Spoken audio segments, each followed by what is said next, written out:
നിയമസഭയിൽ ഗവർണർ രാജേന്ദ്ര വിശ്വനാഥ് അർലേക്കറുടെ നയപ്രഖ്യാപന പ്രസംഗത്തെ അനുകൂലിച്ചുകൊണ്ട് കൊച്ചി എംഎൽഎ മുഹമ്മദ് ഷിയാസ് ഗവർണറുടെ നയപ്രഖ്യാപന പ്രസംഗത്തിന് നന്ദി രേഖപ്പെടുത്തിയിട്ടുള്ള വിഷയത്തെ പരിപൂർണമായി പിന്താങ്ങുകയാണ്.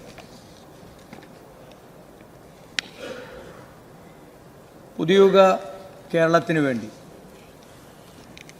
നമ്മുടെ നാടിൻ്റെ സാമ്പത്തിക വളർച്ചയും സാമൂഹിക നീതിയും ആധുനിക അടിസ്ഥാന സൗകര്യങ്ങളും പരിസ്ഥിതി സംരക്ഷണവും ഒരുപോലെ സമന്വയിപ്പിക്കുന്ന സമഗ്രമായ വികസന കാഴ്ചപ്പാടോട് കൂടിയിട്ടാണ് ഈ നയപ്രഖ്യാപനം ഈ സഭയിൽ നടന്നത്.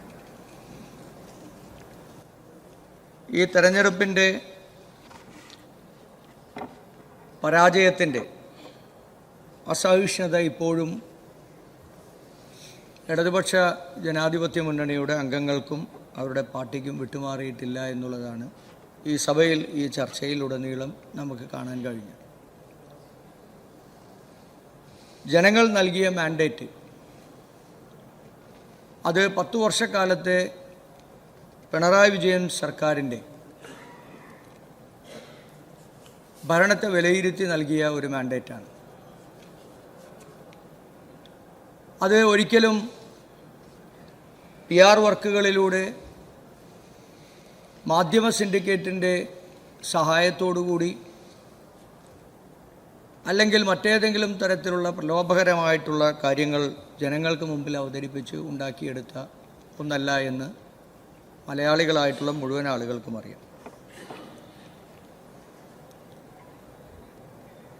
അവരൻ്റെ ശബ്ദം സംഗീതം പോലെ ആസ്വദിക്കണം എന്ന് വിശ്വസിക്കുന്ന കമ്മ്യൂണിസ്റ്റുകാരായിട്ടുള്ള ആളുകൾ ഒരു മൈക്ക് ഓപ്പറേറ്ററുടെ ശബ്ദം പോലും ആസ്വദിക്കാൻ കഴിയാത്തവരായി 10 വർഷക്കാലത്തിനിടയിൽ മാറിയത് നമ്മൾ നിരവധി പ്രാവശ്യം കാണുകയുണ്ടായി. പിന്നെ എങ്ങനെയാണ് സാർ ഇവർക്ക് ഒരു തെരഞ്ഞെടുപ്പിൽ വിജയിക്കാൻ കഴിയുന്നത്? കേരളത്തിൻ്റെ സമസ്ത മേഖലകളും തകർത്ത് തരിപ്പണമാക്കിയത് നിരവധി സംഭവങ്ങളിൽ ജനങ്ങൾ അസഹിഷ്ണുതയോടുകൂടി അതിനെ നോക്കിക്കണ്ടതും 10 വർഷക്കാലം ഭരിച്ച ഒരു സർക്കാരിന് ഇനിയും മനസ്സിലായിട്ടില്ല എന്നുള്ളതാണ് ഈ ചർച്ചയിൽ പങ്കെടുത്ത ഇടതുപക്ഷ ജനപ്രതിനിധികൾ സൂചിപ്പിക്കുന്നത്. നമ്മുടെ നാട് മാറണ്ടേ? നമ്മുടെ അടിസ്ഥാന സൗകര്യ വികസനവും ജനക്ഷേമവും നമുക്ക് മുന്നോട്ട് കൊണ്ടുപോകാനുള്ള പദ്ധതികളുമാണ് ഇവിടെ അവതരിപ്പിക്കപ്പെട്ടത്. അതിലേറ്റവും പ്രധാനപ്പെട്ട ഇന്ദിരാ ഗ്യാരണ്ടി അത് ഈ സമൂഹത്തിന് ദിശാബോധം നൽകുന്ന, പ്രതീക്ഷ നൽകുന്ന ഒന്നാണ്. KSRTC ബസ്സുകളിൽ സ്ത്രീകളുടെ സൗജന്യ യാത്ര കേരളത്തിലെ സ്ത്രീകളായിട്ടുള്ള മുഴുവൻ ആളുകളും ആഗ്രഹിച്ച ഒന്നാണ്. അതിനെ സന്തോഷത്തോടു കൂടി സ്വീകരിക്കാൻ നമ്മൾക്ക് കഴിയേണ്ടതുണ്ട്. വയോജനങ്ങൾക്ക് വേണ്ടി പുതിയ ഡിപ്പാർട്ട്മെൻറ്റ് രൂപീകരിക്കാനുള്ള നടപടികൾ സ്വീകരിച്ചത് എത്ര മഹത്തരമായിട്ടുള്ള ഒന്നാണ്. അവരുടെ പോലും വിഭവശേഷി ഉപയോഗപ്പെടുത്താൻ കഴിയാവുന്ന രീതിയിലേക്ക് ഒരു നാട് മാറാനും അവർക്ക് സൗകര്യങ്ങൾ ചെയ്തു കൊടുക്കാനും മറ്റ് സംസ്ഥാനങ്ങൾക്കും ലോകത്തിനും മാതൃകയാകാനും നമ്മുടെ നാടിന് കഴിയുന്നുണ്ടെങ്കിൽ അതൊരു നല്ല സർക്കാരിൻ്റെ സമീപനമാണ് എന്ന് നമുക്ക് പറയേണ്ടി വരും. വിദ്യാർത്ഥിനികൾക്കുള്ള സഹായം, ക്ഷേമ പെൻഷൻ്റെ വർധനവ്, ബഹുമാന്യനായ മുൻ മുഖ്യമന്ത്രി ഉമ്മൻചാണ്ടി സാറിൻ്റെ പേരിലുള്ള ഇൻഷുറൻസ് പദ്ധതി, യുവ സംരംഭകരെ സഹായിക്കാനുള്ള പലിശരഹിത വായ്പകൾ, നടപ്പിലാക്കാൻ പോകുന്ന ഈ പദ്ധതികൾ അത് കേരളത്തിന് പ്രതീക്ഷ നൽകുന്ന ഒന്നാണ്. നമ്മുടെ ഇൻ്റഗ്രേറ്റഡ് പോർട്ട് സിറ്റിയുമായി ബന്ധപ്പെട്ടുള്ള വികസന പ്രവർത്തനങ്ങൾ, ടൂറിസം രംഗത്തെ വലിയ മുന്നേറ്റങ്ങൾ, ഇതൊക്കെ നമ്മുടെ നാടിന് ഇനി എപ്പോഴാണ് നമുക്ക് ചെയ്യാൻ സാധിക്കുക? അത് ചെയ്യുന്നതിന് വേണ്ടിയിട്ടുള്ള പ്രവർത്തനങ്ങൾക്കാണ് ഈ സർക്കാർ ഇനിയുള്ള ദിവസങ്ങളിൽ നേതൃത്വം കൊടുക്കുക എന്നുള്ളത് നമുക്ക് അഭിമാനകരമായിട്ടുള്ള ഒന്നാണ്.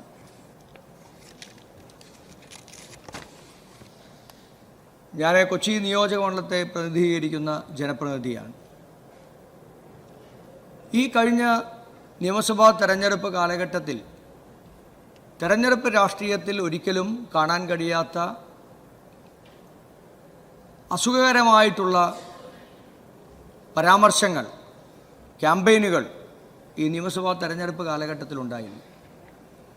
RSSും സംഘപരിവാറും ഇന്ത്യ മുഴുവൻ നടത്തുന്ന വിദ്വേഷകരമായിട്ടുള്ള ക്യാമ്പയിൻ അത് കേരളത്തിലുമുണ്ടായി. അതിന് നേതൃത്വം കൊടുത്തത് ഇടതുപക്ഷ ജനാധിപത്യ മുന്നണിയാണ്. എനിക്ക് മുമ്പ് സംസാരിച്ച അംഗം സൂചിപ്പിച്ചില്ലേ ഇവിടെ ഈ നിയമസഭയിലെ ഒരംഗത്തെക്കുറിച്ച്, കഴിഞ്ഞ പാർലമെൻറ്റ് തെരഞ്ഞെടുപ്പിൽ മത്സരിച്ച് ഇന്ന് പാർലമെൻറ്റിൽ ഇരിക്കുന്ന ഒരംഗത്തെക്കുറിച്ച്, എത്ര ആളുകളെക്കുറിച്ച്. ഞാൻ പ്രതിനിധാനം ചെയ്ത കൊച്ചി നിയമസഭാ മണ്ഡലത്തിൽ പോലും CPMൻ്റെ ക്യാമ്പയിൻ അത്തരത്തിലുള്ള ക്യാമ്പയിനായിരുന്നു. ഇപ്പോൾ മതനിരപേക്ഷതയെക്കുറിച്ച് സംസാരിക്കുകയും ജനാധിപത്യത്തിൻ്റെ ഏറ്റവും വലിയ സവിശേഷതകളെക്കുറിച്ച് പറയുകയും ചെയ്യുന്നവർ ജനാധിപത്യത്തെ ഇല്ലാതാക്കുകയും മതനിരപേക്ഷത തകർക്കുകയും ചെയ്യുന്ന ആളുകളായി മാറുന്നത്, നിങ്ങളും സംഘപരിവാറും തമ്മിൽ എന്താണ് വ്യത്യസ്തതയുള്ളത്? നിങ്ങളും അവരും തമ്മിൽ എന്ത് വ്യത്യസ്തതയാണുള്ളത്? പറയുന്ന കാര്യങ്ങളിൽ ആത്മാർത്ഥതയില്ലാത്ത സമീപനം സ്വീകരിക്കുന്ന നേതാക്കന്മാരെ ജനം തിരസ്കരിക്കുന്ന കാലഘട്ടം അതിവിദൂരമല്ല. അതുകൊണ്ടാണ് ശുഷ്കമായ അംഗങ്ങളുമായി നിങ്ങൾക്ക് പ്രതിപക്ഷത്തിരിക്കേണ്ടി വന്നതെന്നുള്ള യാഥാർത്ഥ്യബോധമാണ് നിങ്ങളെ നയിക്കേണ്ടത്. ആ യാഥാർത്ഥ്യബോധത്തിൽ നിന്നാണ് നിങ്ങളുടെ പ്രവർത്തനം തുടങ്ങേണ്ടത്. തെരഞ്ഞെടുപ്പ് കഴിഞ്ഞ് പിറ്റേ ദിവസം മുതൽ കേരളത്തിൽ നടക്കുന്ന കാഴ്ച എന്താണ്? വിദ്യാർത്ഥികളും യുവജനങ്ങളും പാർട്ടിയും ഒരുമിച്ചിറങ്ങി എന്തെല്ലാം അക്രമങ്ങളാണ് കേരളത്തിൽ നടത്തിയത്? എന്ത് സമരമാണ് നിങ്ങൾ നടത്തിയത്? നിങ്ങൾ എന്താണ് പ്രതിപക്ഷം എന്നുള്ള രീതിയിൽ ജനങ്ങൾക്ക് കൊടുക്കാൻ, നിങ്ങൾ എന്ത് പ്രതീക്ഷയാണ്, എന്ത് സന്ദേശമാണ് ഈ കഴിഞ്ഞ ദിവസങ്ങളിലെല്ലാം നിങ്ങൾ കൊടുത്തത്? നിങ്ങളോട് പറഞ്ഞല്ലോ, ഈ ഭരണം വന്നതിന് ശേഷം ആരോഗ്യരംഗത്തുണ്ടായ 2-3 ദിവസങ്ങളിൽ വന്ന വാർത്തകൾ, മറ്റ് ഡിപ്പാർട്ട്മെൻറ്റുകളിലുണ്ടായ ചെറിയ വാർത്തകൾ, അതിനെക്കുറിച്ച് നിങ്ങൾ വിമർശിച്ചില്ലെങ്കിലും നിങ്ങൾ അതിലൂടെ പരാമർശിക്കപ്പെട്ടു. കഴിഞ്ഞ 10 വർഷക്കാലം ഇതുപോലെ എത്രയെത്ര വാർത്തകളാണ് ഭരണാധികാരികൾ എന്നുള്ള രീതിയിൽ നിങ്ങളുടെ മുമ്പിലെത്തിയത്. ആ വാർത്തകളിൽ എന്ത് നടപടിയാണ് ആത്മാർത്ഥതയോടുകൂടി നിങ്ങൾ സ്വീകരിച്ചത്? ആത്മാർത്ഥത നിറഞ്ഞ സമീപനം നിങ്ങളുടെ ഭാഗത്തു നിന്നുണ്ടായില്ല എന്ന് മാത്രമല്ല, പരാതി പറഞ്ഞ ആളുകളോട് അസഹിഷ്ണുതയോടുകൂടി കണ്ട് അവർക്കെതിരായിട്ടുള്ള നിയമ നടപടികളാണ് നിങ്ങൾ സ്വീകരിച്ചത്. നിങ്ങളിപ്പോഴും അതിൽ നിന്ന് മാറാൻ ഉദ്ദേശിക്കുന്നില്ല. അതുകൊണ്ടാണ് എക്സാലോജിക്ക് പോലെയുള്ള ഒരു കേസിൽ പാർട്ടിയുടെ ഭാരവാഹിത്വമില്ലാത്ത ഒരാൾക്ക് വേണ്ടി പാർട്ടി മുഴുവൻ തെരുവിലിറങ്ങി അക്രമം നടത്തിയത്. നിങ്ങൾ ഫ്ലെക്സ് ബോർഡുകളെ കുറിച്ചൊക്കെ ഇവിടെ സംസാരിച്ചില്ലേ? എറണാകുളം ജില്ലയിൽ മരട്ടിൽ മുഖ്യമന്ത്രിയുടെ നാട്ടിൽ, മുഖ്യമന്ത്രിയുടെ വീടിൻ്റെ സമീപത്തിരുന്ന് ഒരു ഫ്ലെക്സ് ബോർഡ് CPMൻ്റെ ലോക്കൽ സെക്രട്ടറിയുടെ നേതൃത്വത്തിലാണ് വന്ന് അടിച്ച് നശിപ്പിച്ചത്. പോലീസ് കേസെടുത്തപ്പോൾ പിറ്റേ ദിവസം CITക്കാരെ വിട്ട് പുതിയ ബോർഡ് അടുപ്പിച്ച് വയ്ക്കേണ്ടി വന്ന നാണം കെട്ട സാഹചര്യം അവിടെ പാർട്ടിക്കുണ്ടായി. ഇപ്പോഴും നിങ്ങൾ മാറാൻ ഉദ്ദേശിക്കുന്നില്ല. ഈ അസഹിഷ്ണുതയാണ് നിങ്ങളെ നയിക്കുന്നത്. ഈ അസഹിഷ്ണുതയോട് കൂടിയിട്ടാണ് ഈ ഹൗസിൽ നിങ്ങൾ ഇരിക്കുന്നതെങ്കിൽ ഇനിയുള്ള 5 വർഷക്കാലം കേരളത്തിൽ ഐക്യജനാധിപത്യ മുന്നണിയുടെ നേതൃത്വത്തിൽ VD സതീശൻ്റെ നേതൃത്വത്തിലുള്ള ഈ സർക്കാർ നടപ്പിലാക്കുന്ന ഈ വികസനപരമായിട്ടുള്ള ഈ പദ്ധതികളും ജനങ്ങൾക്ക് ആശ്വാസം നൽകുന്ന സാമൂഹിക പദ്ധതികളും അതിനെയെല്ലാം അസഹിഷ്ണുതയോടുകൂടി കണ്ട് സമരങ്ങളുമായി പോകാനാണ് നിങ്ങൾ ആഗ്രഹിക്കുന്നതെന്നാണ് തുടക്കം ഞങ്ങൾക്ക് മനസ്സിലാക്കാൻ സാധിക്കുന്നത്. ഇതെല്ലാം ജനങ്ങൾ നോക്കിക്കാണുന്നുണ്ട്. ഈ നോക്കിക്കാണുന്ന ഈ ജനങ്ങൾ അതിനെതിരായി ശക്തമായ പ്രതിരോധം തീർക്കും. ഭരണത്തിലിരുന്നപ്പോൾ ജനങ്ങൾ ആഗ്രഹിച്ച നിരവധി പദ്ധതികൾ നടപ്പിലാക്കാൻ ഒരു തെരഞ്ഞെടുക്കപ്പെട്ട ഒരു ജനാധിപത്യ സർക്കാരിന് കഴിയാതിരുന്നതും ജനങ്ങളെ കബളിപ്പിച്ചതും എൻ്റെ നിയോജക മണ്ഡലത്തിൽ ഉൾപ്പെടെയുണ്ട്.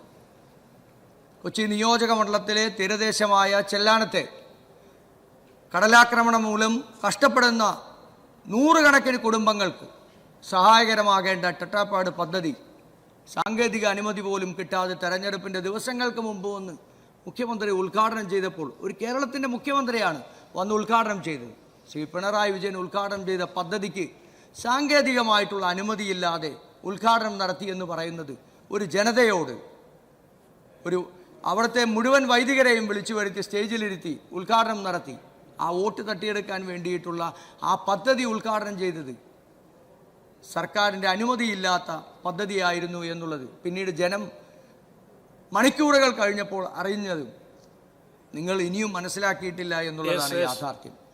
ഇത്തരത്തിലുള്ള കാപട്യങ്ങളും വസ്തുതാവിരുദ്ധമായിട്ടുള്ള നടപടികളും അസഹിഷ്ണുതകളുമാണ് ഇപ്പോഴും നിങ്ങളെ നയിച്ചുകൊണ്ടിരിക്കുന്നത്. ഒരുപക്ഷെ കേരളത്തിൻ്റെ ചരിത്രത്തിൽ ജനങ്ങളെ എല്ലാവരെയും ഒരുമിച്ച് കണ്ട് ചെയ്യാൻ കഴിയാവുന്ന സഹായങ്ങൾ ചെയ്തു കൊടുത്ത് സാമൂഹ്യ പുരോഗതി ലക്ഷ്യം വച്ച് വികസനം ലക്ഷ്യം വച്ച് മുന്നോട്ട് പോകുന്ന ഒരു സർക്കാരായിരിക്കും വരുന്ന 5 വർഷക്കാലത്തെ വി.ഡി. സതീശൻ നേതൃത്വം നൽകുന്ന ഐക്യജനാധിപത്യ മുന്നണിയുടെ ഈ സർക്കാർ. ആ സർക്കാരിന്റെ പ്രവർത്തനങ്ങൾക്ക് പരിപൂർണമായ പിന്തുണ നൽകിക്കൊണ്ട് We are certified swimming instructors from Interdive. ഈ സമ്മറിൽ Interdive is coming up with lots of swimming activities. Not only for just 10 days, But 20 days exclusive classes from every Monday to Saturday.